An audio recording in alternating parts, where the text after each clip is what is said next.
Mas eu queria voltar atrás aí que você falou que seus pais se separaram. Você tinha 12 para 13 anos? Tivemos 2 episódios aí, né? O primeiro eu tinha, acho que 8, 9, não lembro exatamente. 93, eu tinha 9 anos. Aí tiveram uma separação, que foi a primeira grande separação, assim, de divórcio e tal. Aí depois eles tentaram, por um tempo, reconciliar. E aí a separação definitiva foi com meus 12 anos. Como que isso te impactou? Eu diria que... acho que não sou muito normal. O riso por trás do trauma. Eu falo, o MDR, terapia, não, impactou, óbvio, né? No desenrolar de todo um processo de separação, litígio e as relações doentias de adultos que a gente é impactado, óbvio, né? Nessa relação, nessa fase de infância. Tinha um irmão mais novo, me preocupava muito. 4 anos e meio de diferença, então ele era pequeno, ele tinha 8 anos. Na primeira vez tinha 5 anos, na segunda vez 8 anos e óbvio que foi alguma coisa muito traumática, né? Seus pais fizeram uma separação tranquila? Não, litígio de sei lá quantos anos, talvez 8, 9 anos, não lembro exatamente quanto tempo, mas a gente presenciou muita coisa violenta. Eu não sei nem como conceber essas coisas, as relações que os nossos pais... Não sei se você já presenciou alguma relação disruptiva, assim, dos teus pais, mas eu acho que talvez na geração dos nossos pais isso fosse uma coisa mais natural, Max. Hoje a gente não se permite ter briga, ter discussão, levantar o tom de voz na frente dos nossos filhos. Mas naquela época eu acho que era uma coisa tão natural. Quando eu pergunto assim para os meus amigos e pro André, por exemplo, né? Teus pais tinham um bom relacionamento? Não. Tinham um bom relacionamento. Mas você presenciava às vezes alguma cena mais agressiva? Sim, era normal. Não sei se você na tua época você vivenciava alguma coisa assim, mas hoje eu vejo, ainda bem que a gente tem um pouco mais de cuidado, né? De não reproduzir, talvez, essas cenas na frente dos nossos filhos. Os meus era tudo mais assim, mais na agressividade passiva, vamos dizer. Tipo, eram pessoas que caminhavam distantes uma da outra. E não era tão, assim, verbalizado. Graças a Deus, assim, meus pais tiveram muitos erros, assim como eu, como pai, tenho muitos erros. Sim, nós todos, claro. Inclusive, eu já fui um disruptor. No término do meu primeiro casamento, não tinha maturidade emocional e a inteligência emocional para conduzir para um desfecho suave, vamos dizer. Então, foi muito assim e eu trago a responsabilidade para mim. Mas o dia que eu bati a porta e dei um soco na porta com violência e gritei muito forte dentro da minha casa, foi o dia que eu saí de casa.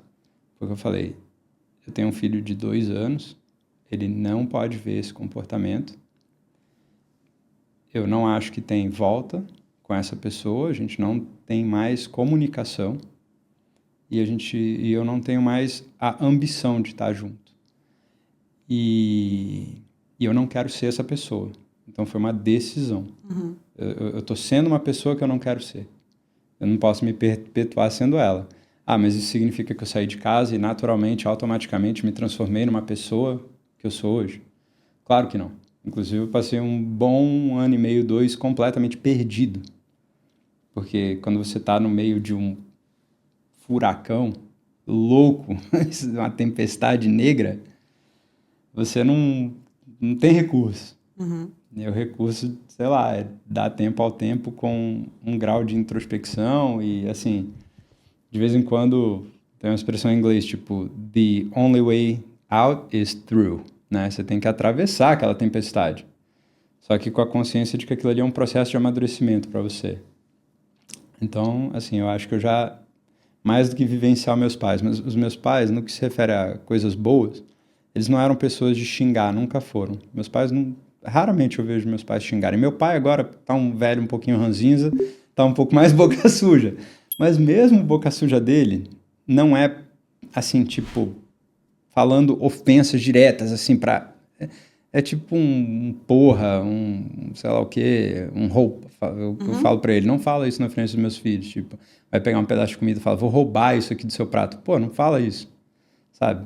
Fala, posso pegar um pouquinho do seu prato? Então, assim, na minha casa, o que eu testemunhei foram duas pessoas, assim, que viviam em universos diferentes. E a gente sentia que eles não deveriam, tipo... Isso também é muita arrogância da minha parte, né? Como criança, falar, meus pais não deveriam estar juntos. Porque, pô, eles tiveram 4 filhos juntos. Então, você... E outra, você é criança, você não sabe o que está acontecendo naquela relação de adulto. Enfim, depois de, acho que 18 anos juntos, ou 25 anos juntos, eles decidiram se separar. E meu pai hoje é casado com uma pessoa com quem ele é casado há 20 anos. Minha mãe também tem outro relacionamento com uma pessoa com quem ela é unida há também próximo de 20 anos. E os dois vivem suas vidas do jeito que eles querem e ainda mantêm uma amizade. Que bom. Um relacionamento, assim, tipo... Então... Assim, meus pais, de algum modo, nesse ponto, me mostraram um bom exemplo de um pós-casamento, né? Tipo, tem seus problemas, não é perfeito, não é aquela família doriana, mas, assim, de algum modo funciona. Mas eu acho, assim,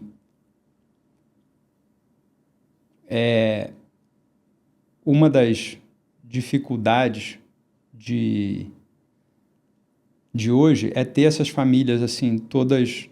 separadas, assim, que não são pensadas, né? E como isso influencia na criança. E como isso chega eventualmente no teu consultório.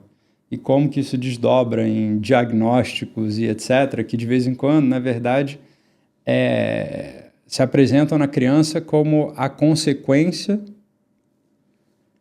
da natural daquele contexto, daquela cultura, daquela... Assim, a causa é óbvia e a consequência é óbvia. Não sei se você vê isso muito no teu consultório.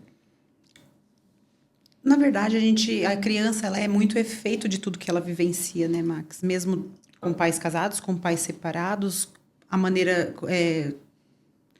como é trazido para o ambiente aquilo, né? A criança, ela percebe sempre, né? Ela não é um agente, ela é passiva totalmente, né? E sim, a gente consegue perceber quando tem uma relação problemática, quando tem a criança se ressente, a criança percebe as coisas, ela demonstra no comportamento dela. A criança acuada, ela tende a ser um pouco mais agressiva, um pouco mais agitada, ela busca meios de se inserir através de chamar atenção, né? Tudo isso.